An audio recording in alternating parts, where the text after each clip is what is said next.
বাদ্যযন্ত্র ব্যবহার করা লাগে না। যে কোনো মানুষ আল্লাহর কোরআন তেলাওয়াত করো, অটোমেটিক ওই তেলাওয়াতের ভেতর থেকে একটা মজা কালবের ভেতরে অনুভব করা যায়। কথা বলেন ঠিক না? এক। দুই নম্বর হলো একটা গান একবার দুইবার তিনবার শোনার পরে চতুর্থবার আর মজা লাগে না। একবার শুনছে, দুইবার শুনছে, তিনবার শুনছে, চতুর্থবার আর মজা লাগে না। কিন্তু আমার মহান আল্লাহর কালাম একটা আয়াতকে এক বৈঠকে বসা একবার দুইবার না, তিনবার চারবার না, শতবার পড়েন, হাজারবার পড়েন, মজা কমবে না, বরং যতবার পড়বেন ততবার যেন একটা নতুন নতুন মজা পাওয়া যায়। এই হলো কোরআন।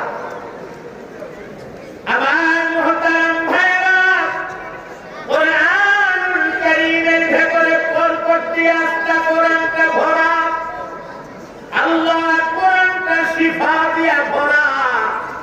যেখানে দুনিয়ার ডাক্তারের চিকিৎসা শেষ, এই জায়গা থেকে আল্লাহর কোরআনের চিকিৎসা সবে মাত্র শুরু। সুবহানাল্লাহ বলবেন না? এটা বুঝলিটা কেমনে? অনেক রোগী ডাক্তার ফিরে দিচ্ছে যে সময় নাই, সময় নাই, চিকিৎসা করে লাভ নাই, বাড়ি নিয়ে যাও, যা মনে চা তা খাওয়াও, বেশি দিন বাঁচবে না। 25 দিন, 1 মাসের টাইম ডাক্তাররা আনুমানিক দিয়া দিচ্ছে। বাড়ির পরিবারের লোকেরা চিন্তা করে দেখলো মহিলা তো যাইবই, এখন মসজিদের ইমাম সাহেব হুজুরের কাছ থেকে একটু পানি ভরাই না খাওয়াই দেই। কথা কয় না? এক বোতল পানি নিয়ে দৌড়ে এসছে, হুজুর ডাক্তার দেখাইছি, ডাক্তার বলছে বাঁচবে না, মরে যাবে, মারতে থাকতে পারে, আপনার কাছে আসছি, একটু পানি কইরা দুটি দেন দয়া কইরা। এখন মসজিদের ইমাম সাহেব, খতিব সাহেব, মাদ্রাসার বড় হুজুরে একটু ফু দিয়ে দিচ্ছে আল্লাহর কোরআন কইরা। পানি পান করার পরে দেখা গেছে 13 মাস পরও মরে না, 6 মাস পরও মরে না, 6 বছর পরও মরে না, এটা সুস্থ হয়ে গেছে। এমন বহু ঘটনা আছে। একটা বাস্তব উদাহরণ আপনাদেরকে শোনাই। মনোযোগ আছে? আছে মনোযোগ?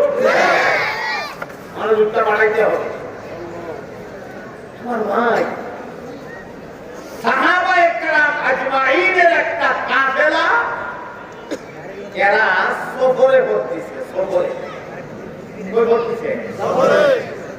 ব্যবসার জন্য ওরা এক দেশ থেকে আরেক দেশে যাইছে। আমাদের নবী পাক সাল্লাল্লাহু আলাইহি সাল্লাম ব্যবসা করছেন, করছেন কিনা? এক দেশ থেকে আরেক দেশে গেছে। ব্যবসা করা সুন্নাত, সুন্নাত তরিকায় কিছু ব্যবসা করা যায়। আমাদের দেশের গতানুগতিক ব্যবসায়ীদের মতো না, লুঙ্গির ব্যবসা করে বেটা, কাপড়ের ব্যবসা। মসজিদে ইমাম সাহেব গেছে, লুঙ্গিটা ধরছে, চয়েস হয়েছে, পছন্দ হয়েছে লুঙ্গিটা, লুঙ্গিটা কিনা আছে 500 টাকা, 50 টাকা লাভ দিয়ে হুজুরে দিলাম। বা তুমি যদি মনে করো আমার ইমাম সাহেব লাভ না করে 500 টাকা দিয়ে দিলাম, আমার এবার লুঙ্গিটা হুজুরে পছন্দ করার পরে তো হুজুর লুঙ্গিটা আপনার পছন্দ হয়েছে, লুঙ্গিটা আমার কিনা দাম আছে 800, আমি কোনো লাভ টাভ দেওয়া লাগবো না, কিনা দাম হয়ে যাবে। কটা কটা কিনছে কত দাম? 500। কখন তো কিনা দাম কত? 800।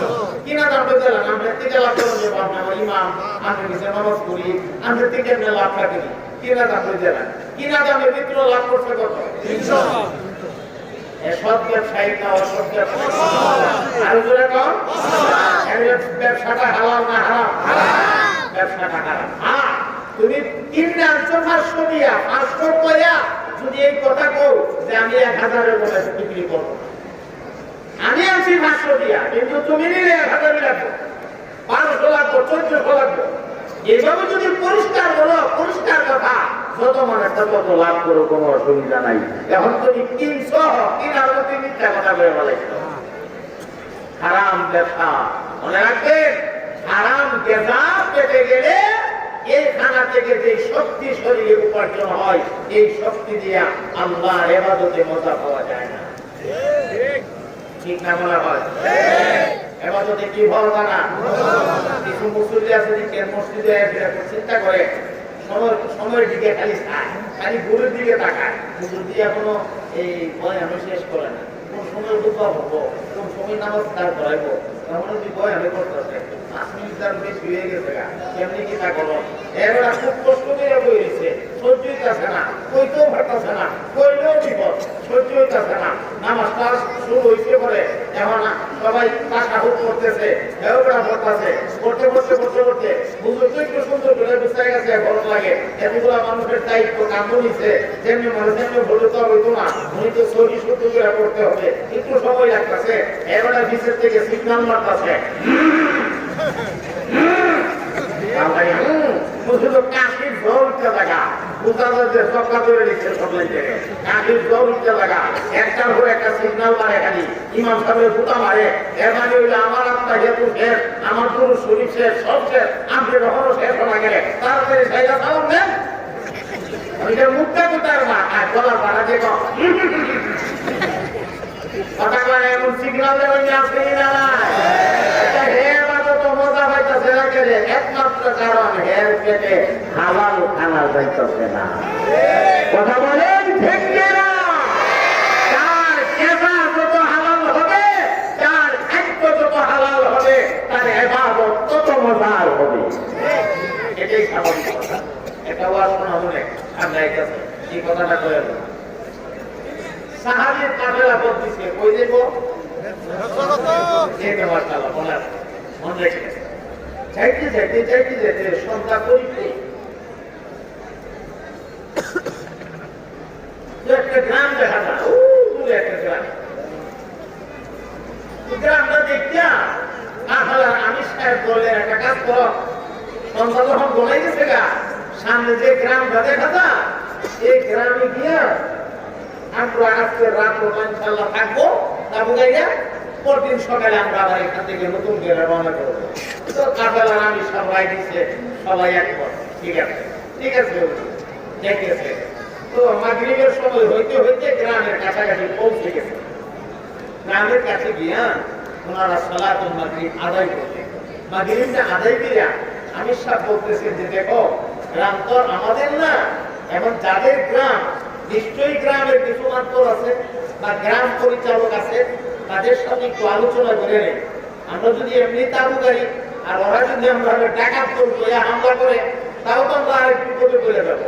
একটু অনুমতি নিয়ে নেই যে গ্রামের বড় সর্দার খুঁজে বাইর করছে, খুঁজে বাইরে করে গিয়া কয়, সর্দার সাহেব আমরা মুসাফির মানুষ, ব্যবসার উদ্দেশ্যে আমরা রওনা দিচ্ছি, এখন আমরা আজকে রাষ্ট্রটা আপনার গ্রামে থাকতে চাই। গ্রামে যে থাকতে চাই, আপনাদের কোনো ঘর বাড়িতে না, আমরা নিজেরা কাবু গাইয়া আমরা নিজেরাই থাকবো। হ্যাঁ, আপনাদের কোনো ঘর বাড়ি বিস্তাপত্র কিছুই দেওয়া লাগবে না, শুধু অনুমতি দেবেন আপনার গ্রামের পাশে আমরা কাবুটা গাইয়া আজকে রাষ্ট্রটা থাকবো। আমরা ফজরের নামাজের পরে নাস্তা পানি খাইয়া আমরা চলে যাব। তো গ্রামের সরকার উচ্চা কয়, এবারাই আমি মুসাফির চিনি না। কথার ভাব দিচ্ছে, মুসাফির আমি চিনি না, এটা আমার গ্রামের জায়গা কিনা, জীবনে বহুত মুসাফির জায়গা দিছি, পরিস্থিতি করে জায়গা, এটা জায়গা দেয় না। এত বড় বড় সুন্দর আনামা, এত সুন্দর সুন্দর পাখি এগুলা দেখিয়া, এত সুন্দর আপনার নুরানি চেহারা, চমৎকার সাদা দাড়িওয়ালা মানুষগুলা, লম্বা পাঞ্জাবি, এই সুরতটা দিকেও হয়ে একটু মায়া হইল না? জায়গা দেয় না, যাও ওই জায়গা যাও। কাফেলার আমির সাহেব কি আর করবে, জায়গা যখন দিতই না, এমন জায়গা ওই যাবো।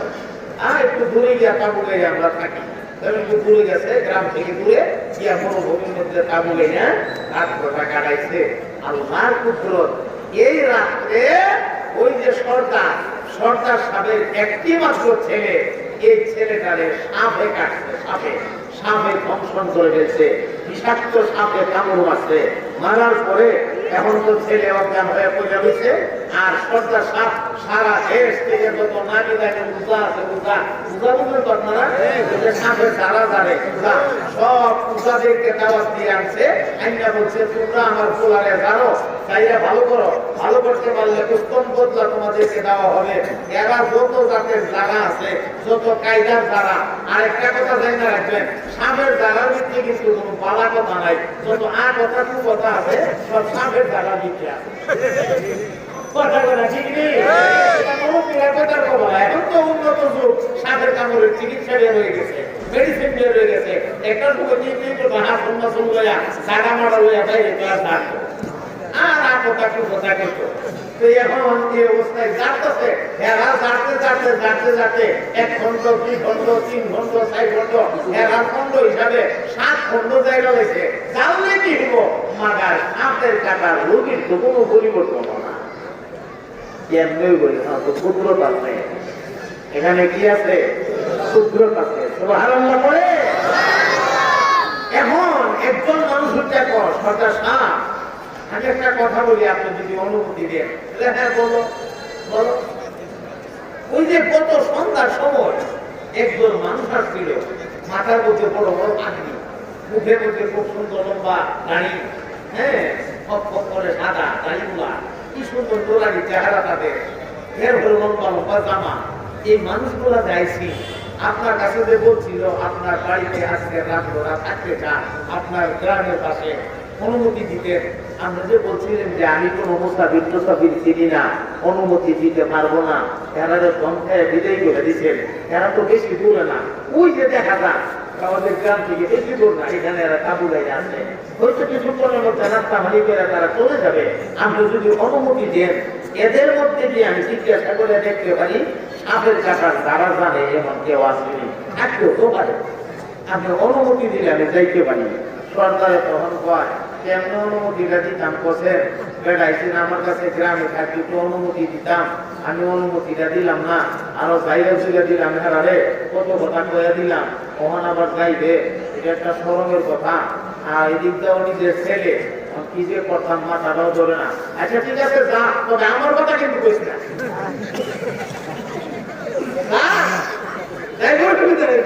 আমার কথা কিন্তু কইস না। আবু জাহেলের মাথাটা যখন টেকালা, তখন আবু জাহেলে কুসিন, আচ্ছা কাটবে ঠিক আছে, একটু লম্বা করে কাটিস গলাটা, গলা লম্বা করে কাটিস, মাইসে দেখে বুঝে আমিও আসল না, গলা লম্বা করে কাটিস, মরে যাওয়ার সময় গলা লম্বা করে কাটার কথা চিন্তা করছি। হেও টাকা, আচ্ছা ঠিক আছে যাইবে, কি করবে, যখন গলা দুই খুব জায়গা ছেলে জায়গা, যা আমার কথা কইস না। আচ্ছা বাংলার কথা বলা জাকিয়া দেখ আছে এমনি এক অবস্থা দুধ দিছে, দৌড়ে গেছে কাফেলা। কাফেলার আমির সাহেব গিয়া আমি সাহেব একটা কথা বলতে চাই। বলে কি বলতে চাও? আপনাদের মধ্যে এমন কেউ আসেননি সাপের কাটার দ্বারা জানে? কাফেলার আমির যিনি, এই আমিরের জামাত চট করে উঠতে দাঁড়ায়, হ্যাঁ সাপের কাটার দ্বারা আমি জানি। এইখানে বসে সাপের কাটার দ্বারা আমি জানি, অন্যান্য সাথীরা বসে একটা সন্দেহ হচ্ছে, আমরা আমি সামনি উনি সাপের কাটার দ্বারা জানে, এর মানে সাপের কাটার দ্বারা তো কত আটা কুপটা আছে, আমরা আমি সামনে ইটা জানে কথা কুপটা, যেটা কথা হইলো না আমরাও সাথে যাবো, 2-4 জন রেডি সাথে যাইব। ঠিক আছে চলো, ড্রাইভার যখন চলো দিছে আইসে আইসেরা কাফেলার আমির সাপের কাটার রোগীরার মাথার কাছে খাড়িছে, আর উজা লোক লাগবে উজা, এটা তো সব উজা কাটায় খাড়ি দিছে, আর দেখতেছে। আর এরা একজন একজনে আমরা পারছি না, মোল্লায় পারবো, যারা জানলাম 7 ঘন্টা জানলাম, পারলাম না, মোল্লায় পারবো। একটা কথা জায়গা রাখো, তোমরা যা পারো না মোল্লা তা পারে। কথা বলেন ঠিক কিনা? তোমরা যা পারো না উলামারা তা পারে, লেকিন উলামারা যা পারে তোমরা তা পারো না। এটা চির সত্য কথা, ইতিহাস হয়ে আছে পৃথিবীতে, এমন হাজার হাজার ইতিহাস আছে। চিল্লে বলেন ঠিক কিনা? আমরা বললাম না মোল্লাই পারবো, ঠিক চালাই কি বলছি, ঠিক চালাই আগে মুরগিরা তো চোখাইলে দেখছেন না, মানুষ কত বসিল আগে ভাবতে না, ঠিক চালাই বাকি যাবার খানো একটু হরি দেখবে আর নিচে মানুষ এটা অভাব নাই না যারা চালু পারলো না মুরগি চালাইছে খাই যাবো আমি সাবায়া সাপের কাটার বুঝি ধরে আটটা ধরছে মাথাটার কাছে এসে মাথা বরাবর সিটেও দিয়েছে মাথা বরাবর হারিয়েছে আর ওইদিকে খুব দাঁড়ায় কি করছে কি জানি হইয়া আঙ্গুল দিয়ে ইশারা দিয়ে কয় আল্লাহর হুকুমে তুমি চিন্তা করে দাঁড়াইয়া দাও সেই গাড়ি কিছু তুমি চিন্তা করে দাঁড়াইয়া দাও এমনি সাপের কাটা ঢুকি একটা আল্লাহর কাটা গেছে সবার থেকে 1 লাখে দাঁড়িয়ে গেছে আল্লাহু আকবার বলে মুজা যেটা আছে খবরটা সব বইতে দিছে বুঝে নেই কিছু খালি মাথা করে এইটা সেটা কিটা করলো আর বললো না আরো তো বাইরে এলাম জায়গা দিয়া পয়সা দিয়া হাতুন দিয়া কামলো না তো বললো না কিটা হইলো এখন অন্য রাত থেকে ওনার সাথে যারা গেছে সাহাবিরা এরা আকর্ষণ বেশি হয়ে গেছে গা ঘটনাটা কি জানলো লাগে সুবহানাল্লাহ বলে মুসলমান বন্ধু আমার সাথীরা ডাকিয়া বলে অগণির সাহেব আপনি এমন কি করলেন হাত দিয়া ধরলেন না ছইলেন না সাপের কাটার রুগীটা ভালো হয়ে গেল এমনি আমিরে জামাত ডাক দিয়া কয় আমি অন্য কোনো কিছু বলি নাই রে আমি আমার নবীর জবান থেকে একটা কথা শুনেছি সূরাতুল ফাতিহাতি শিফাউন লিকুল্লি দাওয়া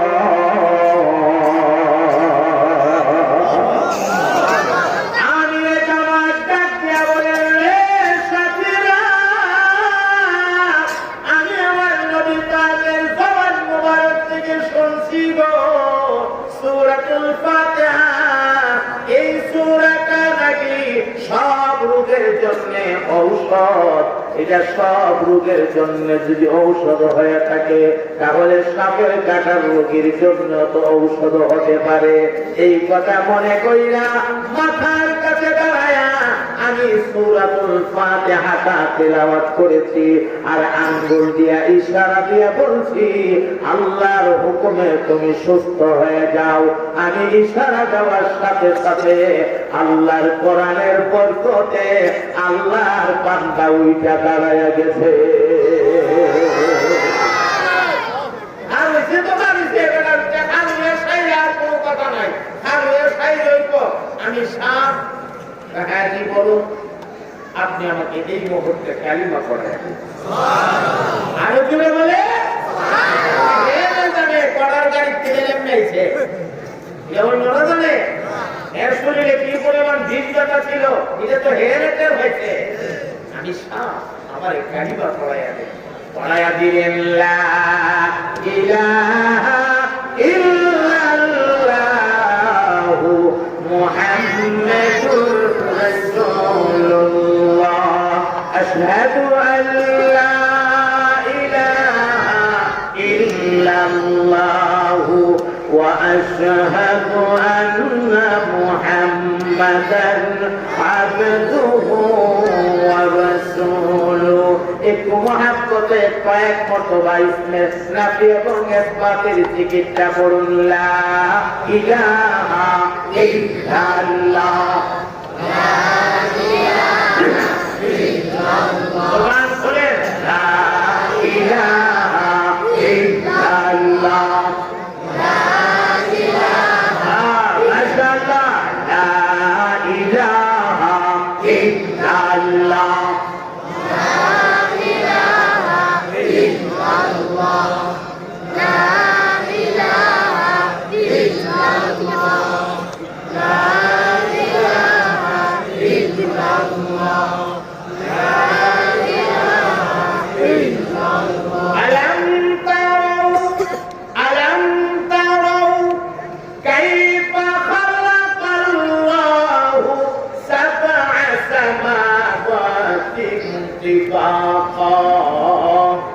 وجعل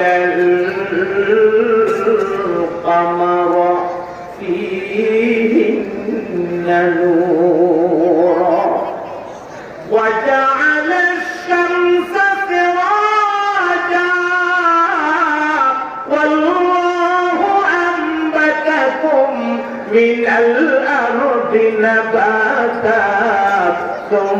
يعيدكم فيها ويخرجكم إخراجا لا إله إلا الله لا إله إلا الله محبت পড়ে لا إله إلا الله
আমার ভাইরা কোরআনে আজকে মজা নাই কোরআনে কি আছে মজা কোরআনে আছে শিফা শিফা وننزل من القرآن ما هو شفاء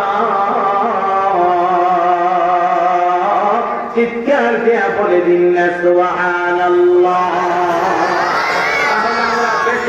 কোরআন পড়ব বলি ইনশাআল্লাহ আমরা কোরআনের সাথে সম্পর্ক রাখবো আমরা কোরআন ওয়ালাদের সাথে সম্পর্ক রাখবো আমরা কোরআনের মারকাজ মাদ্রাসার সাথে সম্পর্ক রাখবো আমরা উলামায়ে কেরামের সাথে সম্পর্ক রাখবো আওয়াজ দিয়ে বলেন ইনশাআল্লাহ মাঝে মাঝে কিছু চুনোপুটি দেখা যায় তেল চোরার বাচ্চাদেরকে দেখা যায় আপনারা দেখছেন কিনা জানি না আমি নিজে দেখছি কোরআন শরীফের পাতা টান দিয়া ছিড়া এটারে ফাইন দিতে ফালায়া জুতা দিয়া মুছাইতেছে সোশ্যাল মিডিয়া ফেসবুকের মধ্যে আমি নিজে দেখছি আমার এক ছাত্র এই চিত্র দেখাইছে আপনাদের নজরে পড়ছে কিনা আমি জানি না এমনও করছে এটা করলে কোরআনের ইজ্জত কোথা দেবো বা কথাটা বুঝেন নাই মাঝে মাঝে কোরআনের ভাষা টান দিয়া ফেরা নিয়া বাথরুমের কোমরের মধ্যে রাখে কোমরের মধ্যে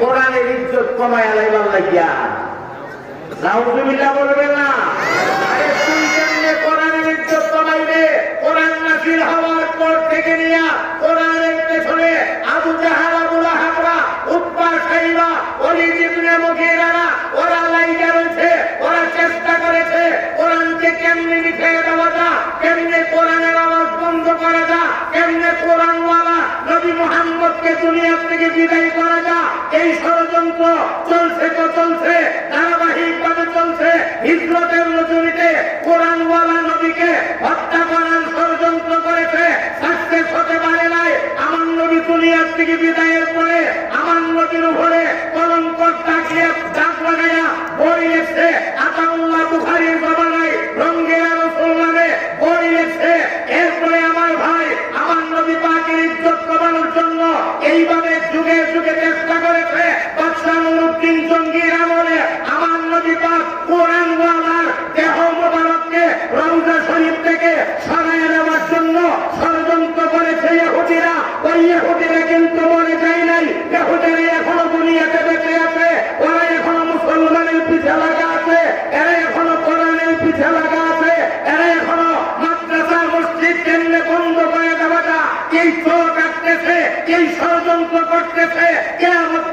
ষড়যন্ত্র করবে।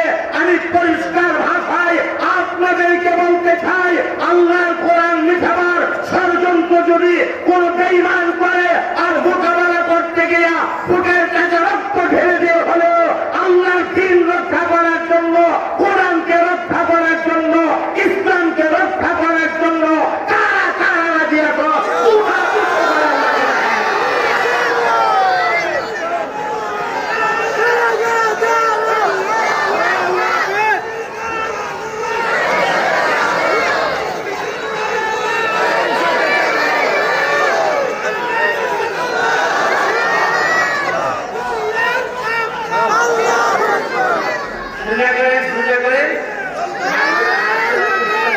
একদম সোজা সোজা হাত টান টান করে আঙ্গুলগুলি ভাগ করে দিয়ে কেউ খাইবেন না, ধরে রাখেন। আমি ছোট্ট একটা দোয়া করে দিচ্ছি।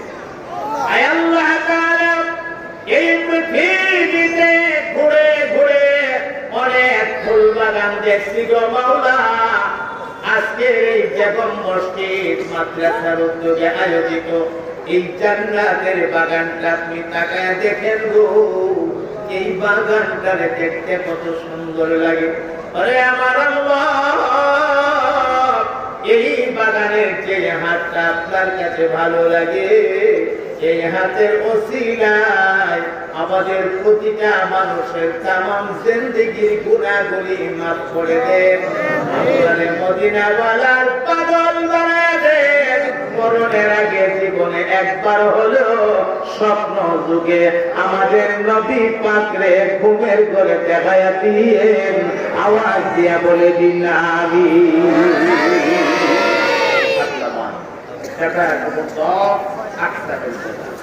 আমার সম্মানিত ভাইয়েরা, কয়েকটা মিনিট সময় আমার হাতে আছে। আমি আপনাদেরকে কোরআনের মজা শোনাইলাম, আপনাদেরকে কোরআন শেফা শোনাইলাম। এর ফলে কোরআন যে বরকত সেদিকে নিয়ে গেলে অনেক কথা হবে। এখন আসেন, কোরআনের মেহনত যারা করতেছে, যারা কোরআন পড়াইতেছে, যারা কোরআনের মেহনত করতেছে, কোরআনের মার্কাজের পেছনে নিজের জীবনটারে বিলীন করে দিতেছে, হেরার কি বদলা হবে? হেরাদের সামান্য বেতন মাদ্রাসা থেকে ভাগ, এই বেতনই কি তাদের বদলা, নাকি তাদের আরো কোনো বদলা আছে? এই কথাটা আমি সংক্ষেপে কয়েক মিনিটে আপনাদের জেহেনে দিয়া আস্তে আস্তে করে আমি আমার কথা গুছাই ফেলবো ইনশাআল্লাহ। আমার ভাই মাদ্রাসায় যারা পড়া আসাতায়ে কেরাম, হযরত মুআল্লিমিন যারা আছেন, শিক্ষকরা, শিক্ষক মন্ডলী, তাদের মাকাম কত, তাদের মর্যাদা কত, তাদের ইজ্জত কত, এটা বোঝার জন্য আপনাদেরকে ছোট্ট একটা ওয়াজ শোনাই, আপনারা কান লাগায় শুনবেন কথাগুলা। নবী পাকের সাহাবী হযরত আলী রাদিয়াল্লাহু তাআলা আনহু, উনি রাস্তা দিয়ে হাইটা যান আর কোরআন পড়ে। রাস্তা দিয়ে হাইটা যা কি পড়ে? বলেন কি পড়ে? এটা স্বাভাবিক কথা। কিছু মানুষ আছে দেখবেন রাস্তা দিয়ে হাঁটে আর গান গায়।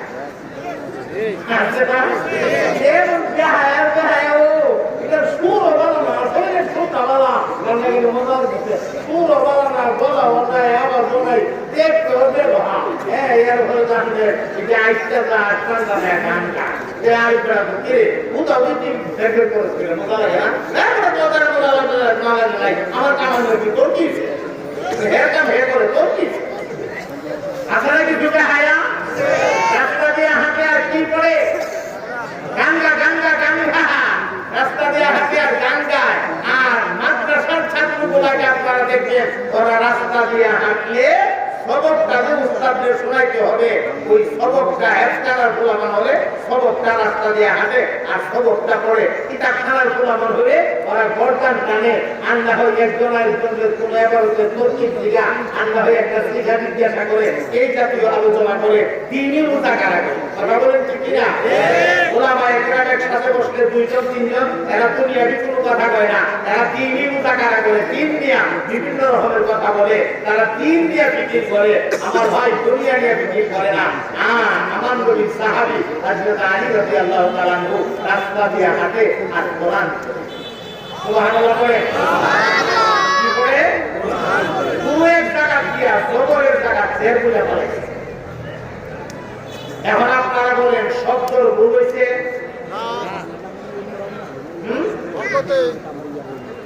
এই যে গুনাহ করেছে হরকতে, মাশাআল্লাহ হরকত কারে কয়?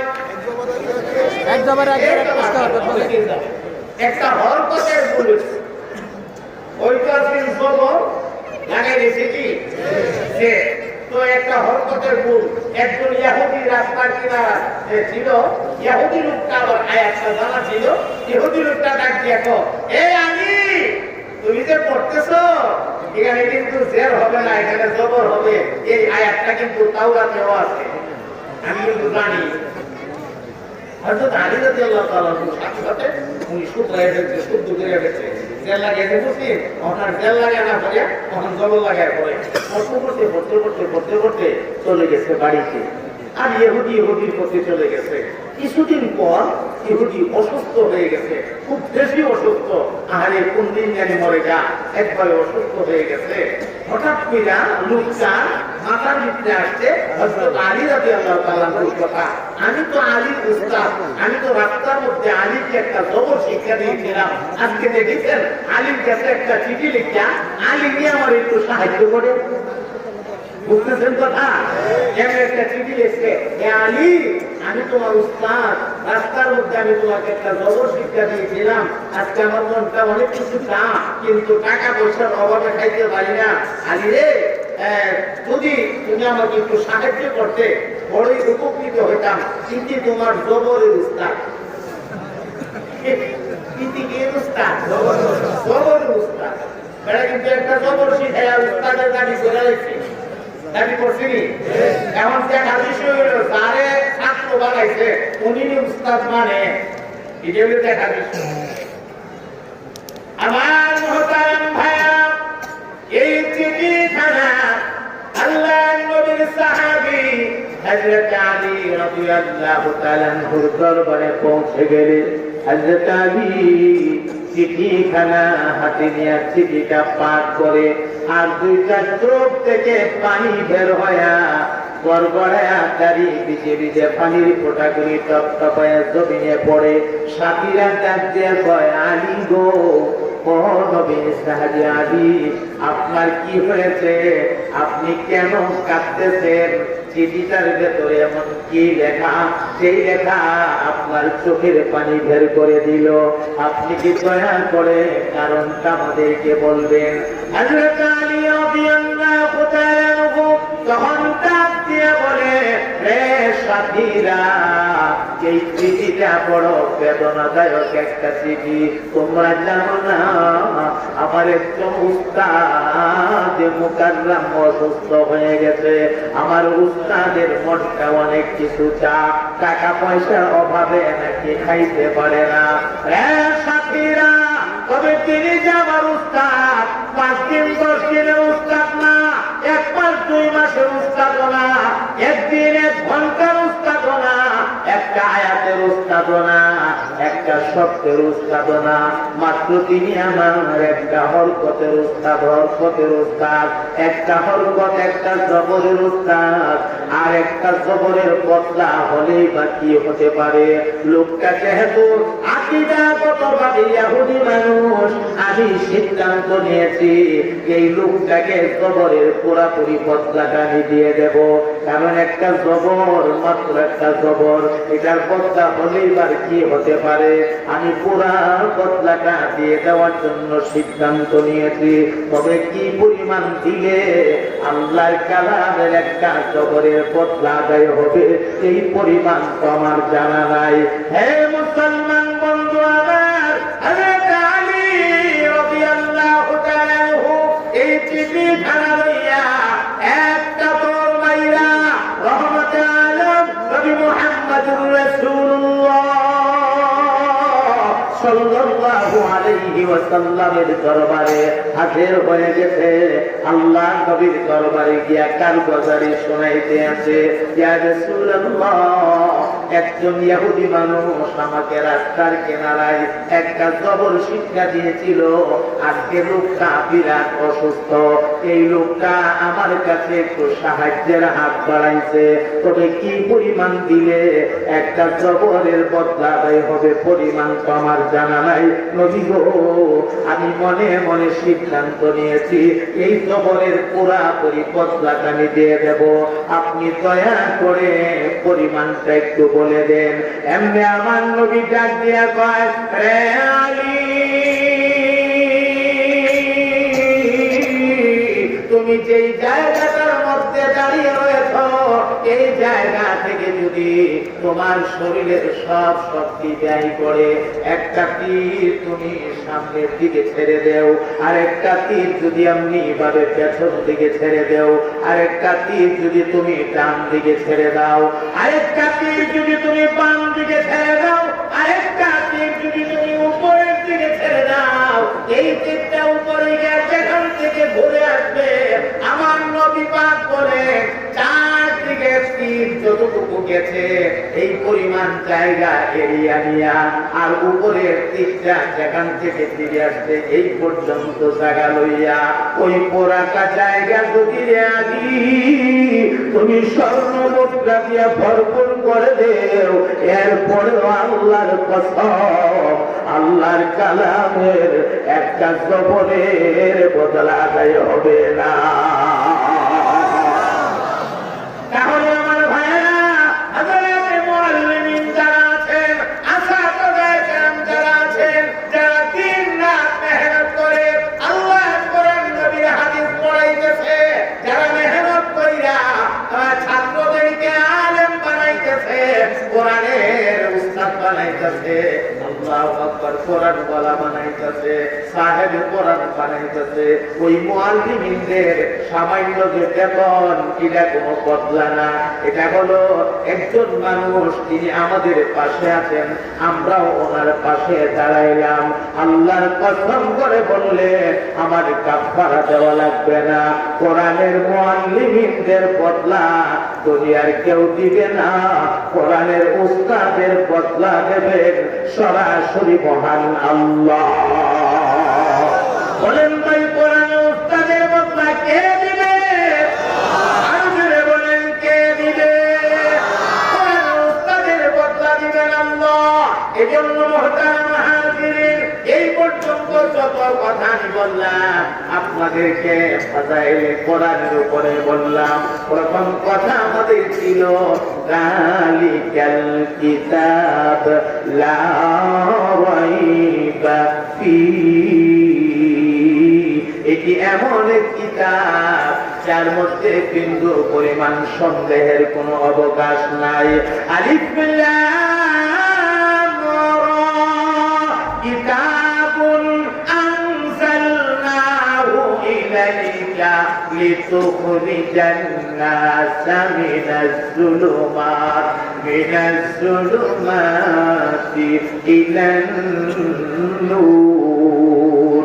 এটি এমন এক কিতাব, যেই কিতাব পৃথিবীর মানুষদেরকে অন্ধকার থেকে টেনে টেনে বের করে আলোর দিকে নিয়ে আসে, জাহান্নামের রাস্তা থেকে বের করে আনে, আর জান্নাতের রাস্তার মধ্যে উঠায়া ছাইরা দেয়। আল্লাহু আকবার বলে। তাহলে কোরআনের সাথে সম্পর্ক রাখার দরকার আছে না?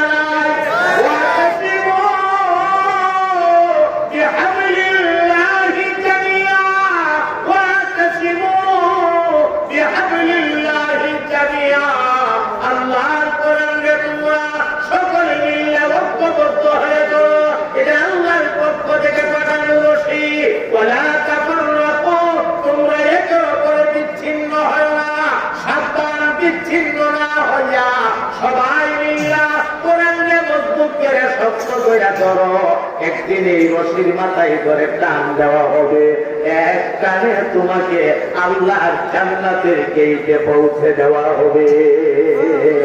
আল্লাহ আমাদের প্রতিটা মানুষকে কোরআনের সাথে মহব্বত রেখে, কোরআনের সাথে মহব্বত রেখে আমাদের জিন্দেগি পরিচালনা করার তৌফিক এনায়েত করে। সবাই মহব্বতের সাথে সবাইকে বলেন আমিন। সম্মানিত হাজির, 10টা পর্যন্ত আমাকে সময় বলা হয়েছে। আমাদের 7 তরফ থেকে ঘড়ির কাঁটা 10টা বেজে গেছে, একদম সমান 10টা বেজে গেছে। এই জন্য আমি জামিয়া কমিটির সিদ্ধান্তকে আমি সম্মান জানাইতে গিয়ে আমি আমার কথা এখানেই শেষ দিচ্ছি, এখানেই ফিনিশিং দিচ্ছি। আর সামনে বাড়তে পারতেছি না। আল্লাহ পাকের কাছে তৌফিক